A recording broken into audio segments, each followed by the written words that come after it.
part of it. Thank you, Madam Speaker. I call Willow-Jean crime. And this is a split call. Thank you. 5 minutes, yeah. Thank you, Madam Speaker. I'm pleased to speak to this bill on behalf of the Labour Party, and the essence of the bill is that the bill is to deliver on our government's vision of a better, fairer New Zealand by ensuring that multinational enterprises pay their fair share of tax too.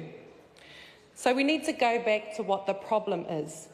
What we know is that some multinationals are using aggressive strategies to pay little or no tax, known as base erosion and profit sharing, or BEPS, and permanent establishment avoidance, or PE avoidance. What we know from the reports that we've been given is that IRD brought this to the attention of the previous national government back in 2012-2013. They went through 3 ministers for revenue and didn't address the issue. I am pleased that we are here today for the first reading of this bill to address this issue, because what we can see is that there is an unfairness in this system. 16 multinationals have been identified as using strategies like transfer of pricing and PE avoidance, and that potentially we have about $100 million of tax being disputed. But we also heard that the figures range somewhere from between $50 million to $100 million to $200 million, $500 million, $1 billion. And while the amounts vary, the fundamental point is that we want to ensure that we have a fair and just and equitable tax system, and that everybody is paying their fair share. The problem is also that we don't know how many more there might be, and it is estimated that there may be up to 6,000 multinationals globally that could come within this problem. And the cases show our existing rules are vulnerable, and IRD consider that this could increase if weaknesses in the current rules are not strengthened. So a discussion document was developed and 16 submissions from key stakeholders were received. Submitters were met with, and some were opposed, as you can imagine. Some argued that the proposals could have a detrimental effect on New Zealand being an attractive investment destination and should not be implemented. Multinational companies, of course, are a welcome part of our economy, but they must abide by the rules, and they must pay their fair share of tax. Most submitters accepted the need for measures to address the transfer pricing and PE avoidance issues identified in the discussion document. New Zealanders expect every company to pay its share of tax, no matter how big or powerful that company may be.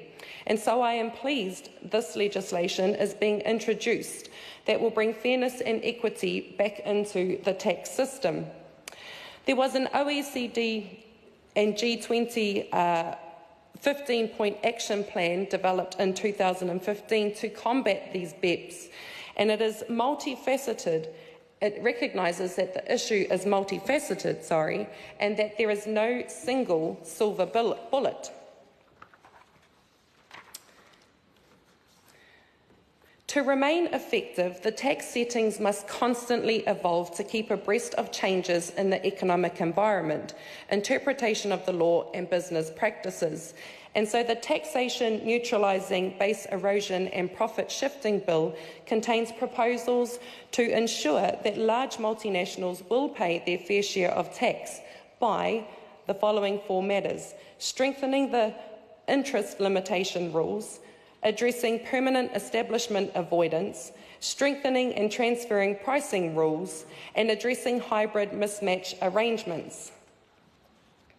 In terms of the strengthening and interest limitation rules, that is about multinational companies providing loans charging massive interest costs, which are considered a business expense, and it is an easy way for a company to shift their profits from New Zealand to overseas, and therefore not paying their fair share of tax on those. The changes in the proposed... Continue? Finish? Your 5 minutes are finished. I it is a split call. Thank you very much. I'll conclude there. Thank you. Madam Chair. I call Lawrence Yule. This will be good. It gives me great pleasure to speak to the Taxation, Neutralising, Base Erosion and Profit Shifting Bill. And this is all about multinational companies. This is about them ripping us off. There's some in front of you, sir. It's probably got chlorine in it. You want to try some? Anyway, this is really good. This is really good legislation. And other members of this House, the only criticism I've heard is that it's taken too long. And you know why it's taken too long? From 2013, when this was identified by Inland Revenue and at the G20, we've worked in a multinational environment to sort this out. And the former national government had all this sorted and has brought it to this House. And it's a rare feature, I might say, Madam Chair, it's a rare feature that everybody in this House, despite the interjections, actually agree with this bill, and yet we're taking our time to get through it. Members on the other side are taking their total times, when we actually all agree this is a good bill and it should go to the Select Committee. There's a number of members of the Select Committee sitting opposite me, and we will look at that when it gets to that point. And this is all about fairness. How we treat people, how we look after people, how taxpayers that we represent, when working really hard, who pay their fair dues, actually are treated fairly with others. And if you look, and I looked up this morning, Facebook, they gave an example. $5.8 million in 2014 was the amount of earnings they were predicted to have earned. They didn't have exact numbers, but that was what was predicted on the Asian experience. They declared income of $1.19 billion, and then had costs of $1.187 billion, and paid, their taxable income was around $12,000. Now, we're talking mum and Joe public, working hard at home and looking at Facebook on those sort of numbers. It is patently unfair. And this whole House has agreed to that.